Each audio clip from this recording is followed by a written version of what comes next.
1800 कहाँ हुआ था? उड़ीसा के कटक में, उड़ीसा के कटक में। इनके गुरुजी का नाम CR दास, CR दास, क्या नाम है पूरा नाम? चित्तरंजन दास, CR दास चित्तरंजन। इन्होंने इंडियन सिविल सर्विसेज की परीक्षा 1920 में पास कर दी, और लेकिन 1921 में इन्होंने क्या दे दिया? रिजाइन दे दिया। इंडियन सिविल सर्विसेज मतलब आज के समय में IAS, वही बात है, इंडियन सिविल सर्विस, अभी उसका नाम है इंडियन एडमिनिस्ट्रेटिव सर्विस। तो उससे क्या कर दिया इन्होंने? रिजाइन दे दिया। और रिजाइन दिया 1921 में, जानते हैं क्यों? असहयोग आंदोलन चल रहा था, और गांधी जी ने क्या कहा था कि आप अंग्रेजों का साथ नहीं दे। क्या पूछ रहा है बकलोल बाबू? CR दास का फुल फॉर्म पूछ रहा है। सुतल था तुम, अभी बताए ना। चित्तरंजन दास, पत्नी का नाम बसंती देवी। असहयोग आंदोलन में जेल भी चलेगा तल बकुल। क्या लिखे इसमें? कुछ ऐसे वैसे नहीं, सीधा गुरु थे, राजनीतिक गुरु। सुभाष चंद्र बोस को आप क्यों पढ़ते हैं? राजनीति के कारण। इनके राजनीतिक गुरु CR दास, चित्तरंजन दास। असहयोग आंदोलन के दौरान इन्होंने क्या छोड़ दिया? नौकरी। कहे कि हम भी अंग्रेजों का साथ नहीं देंगे। नॉन कोऑपरेटिव मूवमेंट, असहयोग आंदोलन। पहले चौरी चौरा हत्याकांड हो गया, महात्मा गांधी असहयोग आंदोलन बंद कर दिए। कर ले हो गई लो काम, IAS की नौकरी छोड़ लो। इन्हीं के चक्कर में आए थे, आई आंदोलन बंद कर दिए, चौपट हो गया। सुभाष चंद्र बोस कहे कि सनक गिलो बुढ़वा। महात्मा गांधी, सुभाष चंद्र बोस ने भी कहा था कि नहीं, जब जनता का उत्साह अपने 7वें आसमान पर था, तो महात्मा गांधी द्वारा असहयोग आंदोलन को स्थगित करना मेरे तो पल्ले ही नहीं पड़ रहा है, का सोच के इन्होंने किया। बाद में ये राजनीति में हिस्सा लिए, कई आंदोलनों में रहे। 1938 में ये सक्रिय राजनीति के तहत कहां पर आए? गुजरात के हरिपुरा, गुजरात के हरिपुरा। हरिपुरा, हरिपुरा अधिवेशन की अध्यक्षता किसने किया? सुभाष चंद्र बोस। किसने किया? सुभाष चंद्र बोस। आगे बढ़े, आगे बढ़े बाबू। कमेंट में आप लोग कौन कौन सी क्वेश्चन पूछता है, सब PDF प्रोवाइड हो जाएगा। इनकी वाइफ जर्मन थी, हाँ, सुभाष चंद्र बोस की पत्नी। उन्होंने कहा की वहीं पे जर्मन, इटली के दौरान जब इटली जर्मन गए थे तो वहीं पे मुलाकात हुई थी इनसे। हालांकि इनकी आकस्मिक मृत्यु हो गई। तो कौन सी तोरा कौन सी जर्मन तोरो मिल जाएगी, तोरा दतुअन बेचने वाली मिलेगी से बकलोल कहीं का। ऐसा खुश रहा एक जर्मन मिलने वाले दतुअन बेचने। तनी सा कुछ बोल दोगे तो 3 दिन घुसिया घुसेले रहेगी 3 दिन तक। गुजरात के हरिपुरा में क्या हुआ? कांग्रेस अधिवेशन। इसकी अध्यक्षता किसने किया? सुभाष चंद्र। 1939 में मध्य प्रदेश में एक जगह है त्रिपुरी, त्रिपुरा तो एक राज्य ही हो जाएगा, मध्य प्रदेश में एक जगह है त्रिपुरी। त्रिपुरी में यहां पे भी थे कौन से? सुभाष चंद्र बोस। इसकी अध्यक्षता किया सुभाष चंद्र बोस। किसने किया? सुभाष चंद्र बोस। इसमें महात्मा गांधी ने सुभाष चंद्र बोस से कहा कि आप गरम दल वाले, मारधार ज्यादा करना जानते हैं, एक काम कीजिए, आप आंदोलन की अध्यक्ष, आप कांग्रेस की अध्यक्षता मत कीजिए, वरना कांग्रेस की अध्यक्षता करेंगे और द्वितीय विश्व युद्ध का समय चल रहा है। देखिए द्वितीय विश्व युद्ध आ गया कि नहीं आ गया? द्वितीय विश्व युद्ध का समय चल रहा है, आप मारधार करा देंगे कांग्रेस में। इसलिए आपसे विनती है सुभाष चंद्र बोस, आप कांग्रेस की अध्यक्षता मत कीजिए, क्योंकि द्वितीय विश्व युद्ध चल रहा है, अंग्रेज कोई भी रिस्क नहीं लेंगे, जहां कहीं भी बवाल होगा तुरंत वो गोली चलवा देंगे सब। और लॉर्ड लिनिथगो ने भी हेलीकॉप्टर से गोली चलाने की योजना बना लिया था। तो इन्होंने कहा कि सुभाष चंद्र बोस ने कहा ये जो होता तो देखते ना, गोली चलाएगा तो क्या दिक्कत है, तुम तलवार आजमाओ, हम गर्दन आजमाते हैं। समझ में आया? सुभाष चंद्र बोस बहुत भयानक गरम दल वाले थे, तो सुभाष चंद्र बोस ने कहा कि नहीं हम ही रहेंगे। लेकिन महात्मा गांधी ने लोगों से कहा कि देखिए आप लोग सपोर्ट कीजिए पट्टाभी सिद्धारमैया को। किसको सपोर्ट कीजिए? पट्टाभी सिद्धारमैया। पट्टाभी सिद्धा, खत्म नहीं हो रहा इनका नाम, पट्टाभी सिद्धारमैया। कांग्रेस के आधिकारिक इतिहासकार थे पट्टाभी सिद्धारमैया। कांग्रेस का लेखा जोखा कौन रखते थे? पट्टाभी सिद्धारमैया। किसी को कोई दिक्कत नहीं है। लेकिन लोगों ने कहा कि भाई पट्टाभी सिद्धारमैया से क्या मतलब है, हम गांधी जी, आप खड़ा हुई तो आपको वोट डाल सकते हैं, पट्टाभी सिद्धारमैया को खड़ा होने से थोड़ी ना वोट डाल सकते हैं। अब मोदी जी कहेंगे कि आप लोग इन्हीं को वोट दीजिएगा, समझ जाइएगा कि यही मोदी है, तो लोग उनको वोट डाल देगा। मोदी जी की बात अलग है। तो लोगों ने भी कहा दे पट्टाभी सीताराम भैया को कौन वोट डालने जाएगा। सब लोगों ने किसको जिता दिया? सुभाष चंद्र बोस को। अब घोर बेइज्जती हो गई किसकी? महात्मा गांधी की। लेकिन महात्मा गांधी इसके बाद भी सुभाष चंद्र बोस से कहते थे कि आप अध्यक्ष तो बन गए हैं, किंतु इसमें गरम दल को इंट्रोड्यूस नहीं कीजिएगा। तो सुभाष चंद्र बोस कहें कि यह हो सकता है हमारे ऐसे आदमी और गरम दल न अपनाए, आईएएस की नौकरी को लात मार के आए हैं, ये अंग्रेजों की जी हुजूरी करने के लिए, प्यार से बतियाने के लिए, उस तरह तो वहां भी कर सकते थे। इन दोनों में मतभेद होने लगा। तो सुभाष चंद्र बोस ने कहा कि हम एक काम करते हैं, त्यागपत्र देते हैं। तो इन्होंने क्या कर दिया? त्यागपत्र दे दिया। और कांग्रेस के अध्यक्ष से त्यागपत्र देकर 1939 में इन्होंने एक अलग संस्था फॉरवर्ड ब्लॉक की स्थापना कर दिया। कौन सा स्थापना? Forward block. अलग पार्टी बना लिया। क्या नाम रखा? Forward block. और यहाँ कांग्रेस का पद खाली हो गया, क्योंकि पट्टाभी सीतारामैया तो खुद हार चुके थे। और सुभाष चंद्र बोस ने क्या कर दिया? त्यागपत्र। गांधी जी पट्टाभी सीतारामैया को बुलाएंगे, पट्टाभी आओ, खाली हो गिलो। पट्टाभी सीतारामैया मैंने पगला उगला है क्या? इज्जत उज्जत कुछ होता है कि नहीं है? एक तो हारे है, चल गया तो फिर आ जाएंगे। तो फिर राजेंद्र प्रसाद को रखा गया, कहा कि भाई आपके साथ तो ऐसा कोई मैटर नहीं, आखिर खाली तो पद छोड़ेंगे नहीं यहाँ पर। तो पट्टाभी सीतारामैया को हरा दिया था इन्होंने। किस सम्मेलन में? त्रिपुरी सम्मेलन में। किसमें? त्रिपुरी सम्मेलन में। ये 1940 में 40-41 के दौरान ये बहुत ही ज्यादा क्या रहे? एग्रेसिव रहे। 40 और 41 के दौरान भयानक भयानक भाषण बहुत जबरदस्त देते थे सुभाष चंद्र बोस। भड़कीला भाषण देने के कारण अंग्रेजों ने इन्हें क्या कर लिया? गिरफ्तार कर लिया। बाद में उन्होंने 1941 में इन्हें छोड़ा। तब ये रसिया होते हुए इटली, रसिया, कई देशों की भ्रमण किए और कहां पहुंचे? जर्मनी में पहुंचे। और जर्मनी के पास पहले से जर्मनी में हमारा देखिए 1937 में 1937 में चुनाव हुआ और 1939 में अंग्रेजों ने भारत के कितने सैनिकों को लेकर गए थे और किसके खिलाफ लड़वा रहे थे? हाँ, जर्मनी के खिलाफ लड़वा रहे थे। और सुभाष चंद्र बोस कहां पहुंच गए? जर्मनी। और जर्मनी में हिटलर के पास गए मिलने के लिए। तो हिटलर को मिलने के लिए दिया गया।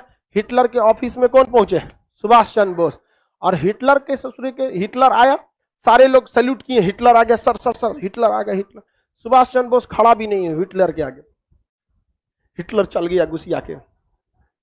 बाद में पता चला नकली हिटलर था, उसका फेस वैसे ही मिलता था। उसके बाद आया ओरिजिनल हिटलर, सारे सैल्यूट किए, सॉरी हिटलर। ओकरो देख के सुभाष चंद्र बोस वैल्यू नहीं दिए। बाद में पता चला यो नकली था। जितना आया सब उसके खुद के बॉडीगार्ड कंफ्यूज हो जाते थे सब, लेकिन सुभाष चंद्र बोस नहीं। ओरिजिनल जब हिटलर आया, तो ओरिजिनल हिटलर के आते वक्त में सुभाष चंद्र बोस खड़े हुए, हाथ मिलाए वहां से। तो हिटलर कंफ्यूज हो गया कि यार ये तो बहुत होशियार आदमी लग रहा है यहाँ पर। तो उन्होंने पूछा कि आपको पता कैसे चला? तो सुभाष चंद्र बोस ने कहा था कि सोने की परख सोनार को अच्छे से होती है, अगर उसको लोहा दिखाइएगा तो दूर से पता कर लेगा कि सोना नहीं है। तो सुभाष चंद्र बोले कि अच्छा आदमी, हिटलर बोला कि अच्छा आदमी है, ठीक ठाक लगता है। तो पूछा हिटलर की क्या चाहते हैं आप? तो सुभाष चंद्र बोस ने कहा है कि हम बहुत खतरनाक चीज चाहते हैं। क्या चीज? कहा कि देखिए हमारे देश से 3 लाख फौजी को इंग्लैंड लेके आया है और आपके खिलाफ लड़वा रहा है, और आप उन लोगों को पकड़ लिए। आप उन फौजियों को हमको दे दीजिए, हम आप ही की ओर से उसको इंग्लैंड से लड़वा देंगे। हिटलर का पगला गया है। कोनो मोटर कार समझा है कि अगला गियर लगाओ, बैक गियर लगा दो। अभी आया था हमको मारने के लिए, अभी इंग्लैंड से कैसे मारेगा यहाँ पर? कहा कि आप वो जिम्मेदारी हमें छोड़ दीजिए। इन लोगों को अंग्रेज सब ने क्या किया है? राष्ट्र प्रेम की भावना इनमें से क्या कर दिया है? खत्म कर दिया है। तो इन्होंने कहा कि हिटलर मान ही नहीं रहा था, क्योंकि हिटलर बहुत बड़ा हॉल बनवाया था, जैसे आपका क्लासरूम कैसे है ऐसे ही, इसमें सबको बैठाता था कुर्सी पे, सब लोग बैठ जाते थे। इसमें खिड़की चारों ओर से नहीं थी, जब सब लोग आ जाते थे दरवाजा बंद करके जहरीला गैस डाल देता था, और शीशा वाला खिड़की लगाया था, उसमें से देखता था कि कैसे मर रहे हैं। ओहो मरो मरो, बहुत खतरनाक था हिटलर। समझ में गया?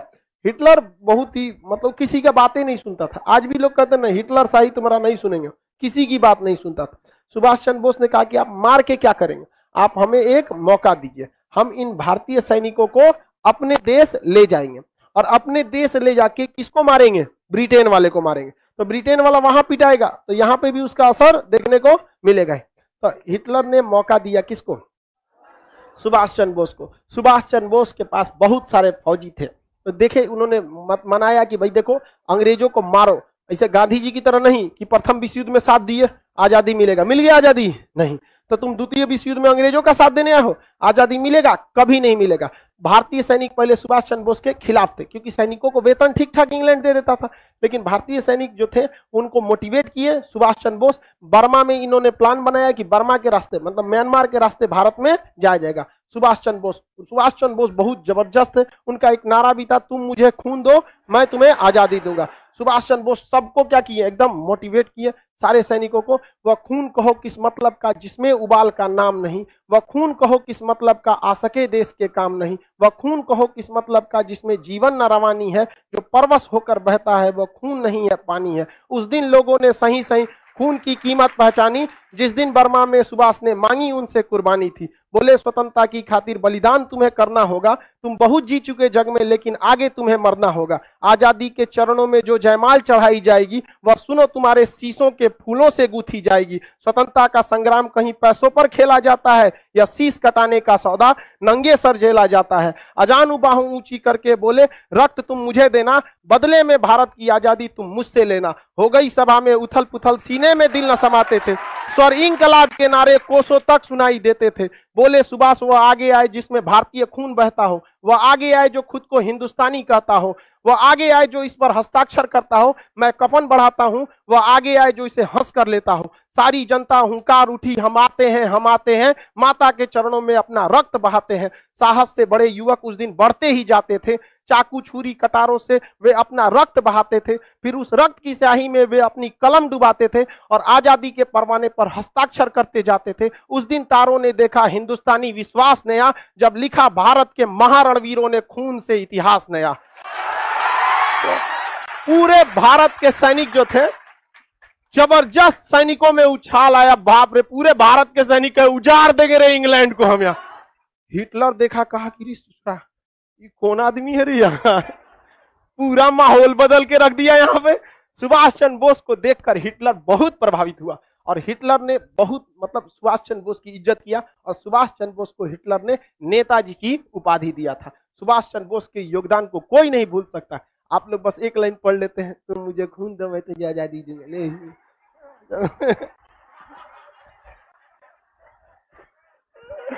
समझ आ गया कि नहीं आ गया?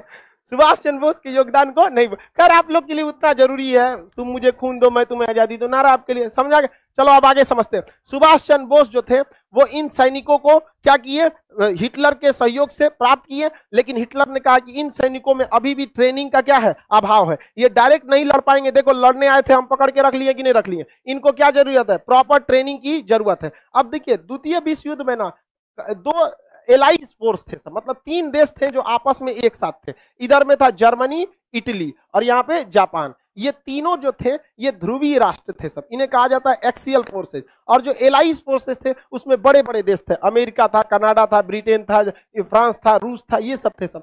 तो सुभाष चंद्र बोस ने जो भारतीय सैनिक जो कहाँ फंसे थे, जर्मनी, इन्हें क्या किया, अपने पास लिया। और सुभाष चंद्र बोस हिटलर के सहयोग से आर्म्स एंड एनिमेशन लिया और हिटलर ने किसे भेज दिया, जापान को, कहा कि जापान भेजा इन सैनिकों को। और इन सैनिकों को ट्रेनिंग और अच्छा हथियार किसने दिया, जापान। और जापान ने सुभाष चंद्र बोस को अंडमान और निकोबार द्वीप गिफ्ट में दे दिया। किसमें दिया, गिफ्ट में, क्योंकि इंग्लैंड वालों से ये जापानियों ने कौन सा द्वीप छीन लिया था, अंडमान और निकोबार।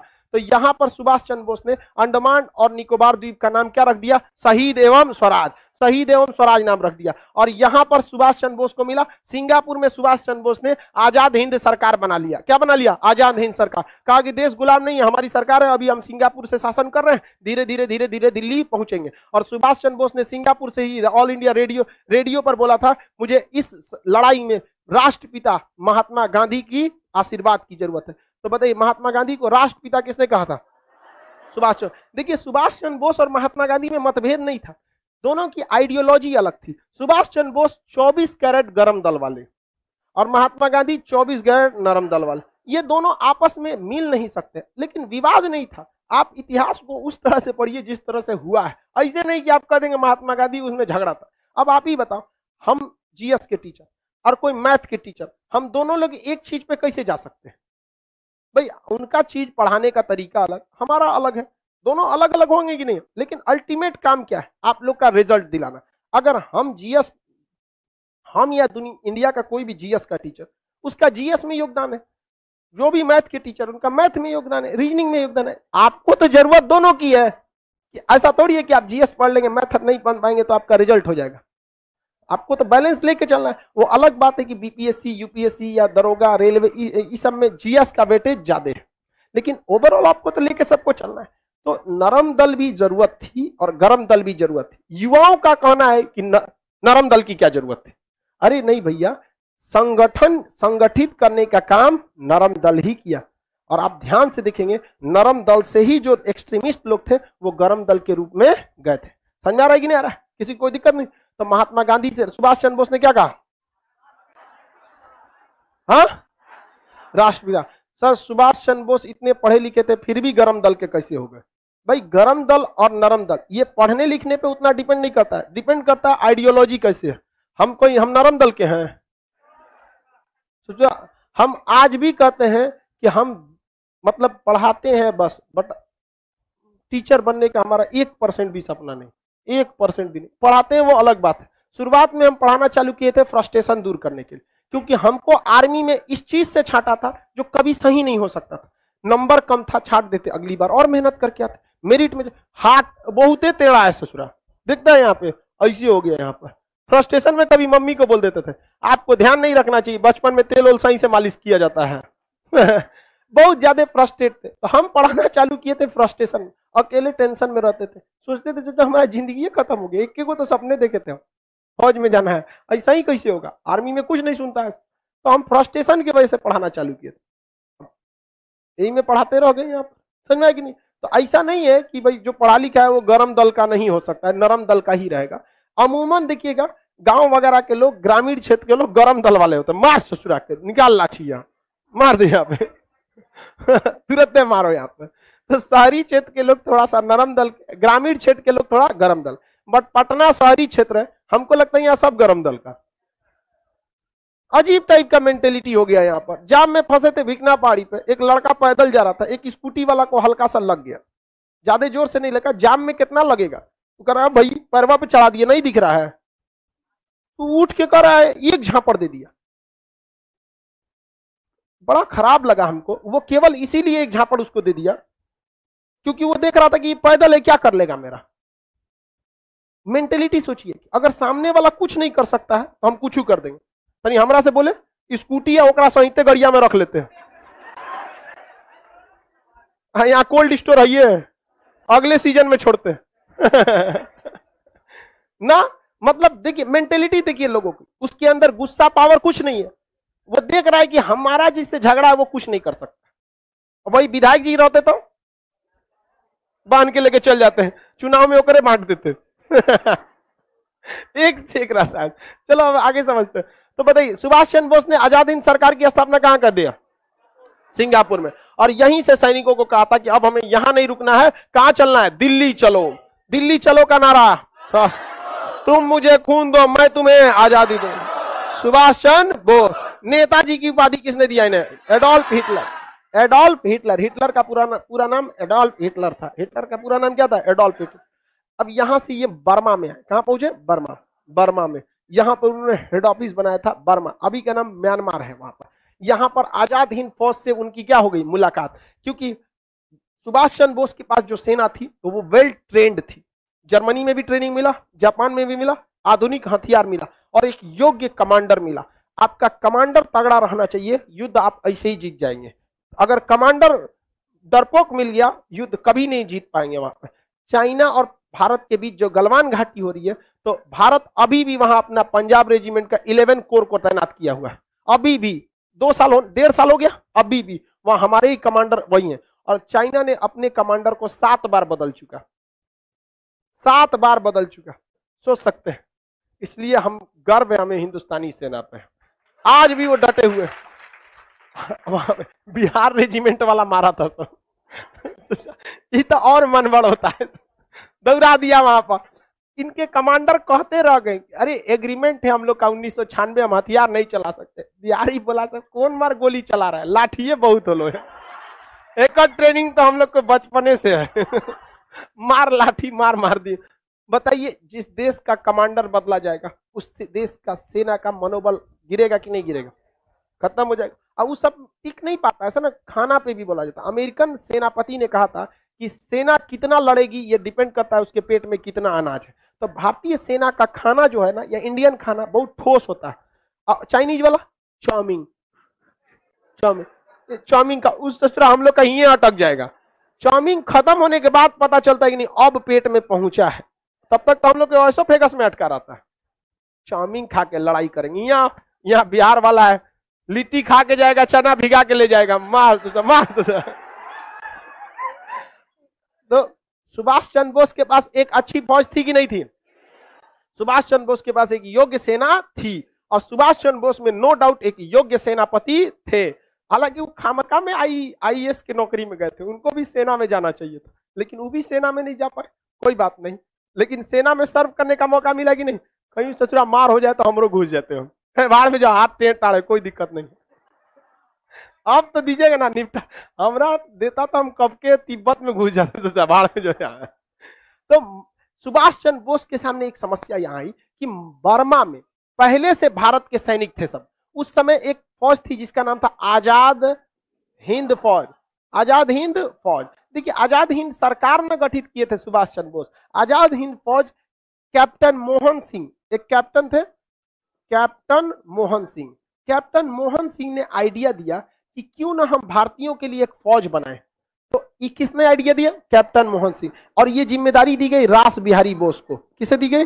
रास बिहारी बोस। रास बिहारी बोस ने इसका गठन किया, लेकिन उस समय तक रास बिहारी की बोस 70 से ज्यादा उम्र के हो गए थे। अभी बताइए, सेना का कमांडर 70 से ज्यादा उम्र का, सेना में मनोबल रहेगा? सेना में एकदम भयानक गरजने वाला होना चाहिए, वहां पर बॉर्डर पे एकदम गरजने वाला सेनापति चाहिए। दरिया तेरी खैर नहीं, बूंदों ने बगावत कर दी है, नादा न समझ इनको लहरों ने बगावत कर दी है। हम परवाने हैं मौत समा, मरने का है खौफ का, रे तलवार तुझे झुकना होगा, गर्दन ने बगावत कर दी है। खतरनाक होना चाहिए एकदम सेनापति, मार करा दे सजुआ, जो मरलो रहे दोनों हथियार उठा लेके मारे सजुआ। एकदम सेनापति का मतलब क्या होना चाहिए? एकदम खूंखार, चंडाल, एकदम तनिको मोह माया नहीं, लाश पे बैठ के ससुरा खाना खा ले और जेब चेक करे कुछ बचल है क्या एकरा में। ऐसा सेनापति एकदम क्रूर होना चाहिए, काट डाले वहां पर। रास बिहारी बोस बहुत ही योग्य व्यक्ति थे, रास बिहारी बोस। लेकिन उम्र का तकाजा होता है, हर इंसान का उम्र ढलने के बाद नहीं हो पाता है। 70 साल की उम्र के बाद क्या करें? हम इतना पढ़ा रहे 50 साल, 4-5 साल बाद हम इतना ना पढ़ा पाएंगे, कितना बोचले होगा हम लोग में। तो बुढ़ापा में इंसान नहीं हो पाता। तो सेना ने कहा कि अब हमें यह कमांड किसको दे देना चाहिए? सुभाष चंद्र बोस को। तो बताइए, सेना का कमांड, आजाद हिंद फौज के कमांड किसने संभाल लिया? सुभाष चंद्र बोस। इन्होंने संभाला था 1942 में। कब संभाला था? 1900। क्या 1942 में आजाद हिंद फौज बनी थी? नहीं, बहुत पहले बन गई थी, छीटपुट थी इधर उधर यहाँ पर। अब इन्होंने क्या किया? आजाद हिंद फौज बनाया, और इन्होंने कई ब्रिगेड बनाया। लक्ष्मी ब्रिगेड बना दिया, महिलाओं का क्या बना दिया? Lakshmi brigade, Subhash brigade, Gandhi brigade, Nehru brigade, पूरा सेना का गठन बना दिया। भयानक सेना का एकदम जबरदस्त। इनके पास क्या था? हथियार था, जापानियों से सहयोग मिला था, हिटलर से सहयोग मिला था, और ये अब म्यांमार के रास्ते कहां बढ़ने लगे? भारत की ओर, और इम्फाल में पहुंच गए। नागालैंड की राजधानी इम्फाल, और इम्फाल के रास्ते कोहिमा की राजधानी है, नागालैंड की राजधानी इम्फाल, मणिपुर, नागालैंड, मणिपुर की राजधानी इम्फाल। इम्फाल में पहुंचकर इन्होंने एकदम डिसीजन दिया, अब हमें इधर रुकना ही नहीं है। कहां चलना है? दिल्ली चलो, दिल्ली चलो। लेकिन इसी बीच 1945 आ चुका था, और 1945 आते आते जर्मन टूट चुका था। जर्मनी यहां से क्या होगा? टूट चुका, क्योंकि जर्मनी की एयरफोर्स यहां बर्फ में जम चुकी थी। जर्मनी की नौसेना ऊपर में मतलब ब्लास्ट कर चुकी थी। जर्मनी की नौसेना खत्म हो चुकी थी, उसकी सेना को रूस ने मार दिया, और जर्मनी पर किसका कब्जा हो गया था? रूस का। अब इधर से जर्मनी से सप्लाई बंद हो गया, और जापान से एक उम्मीद थी, लेकिन 6 अगस्त 1945 को अमेरिका जापान पे बम पटक दिया। दूसरा 9 अगस्त को फिर पटक दिया। अब जापान ने हाथ खड़ा कर दिया, हम क्या कर सकते हैं? सुभाष चंद्र बोस, दिक्कत हो गया, या तो जर्मनी भी गया और इधर से जापान भी गया। अब सुभाष चंद्र बोस क्या करें? सुभाष चंद्र बोस कहां गए?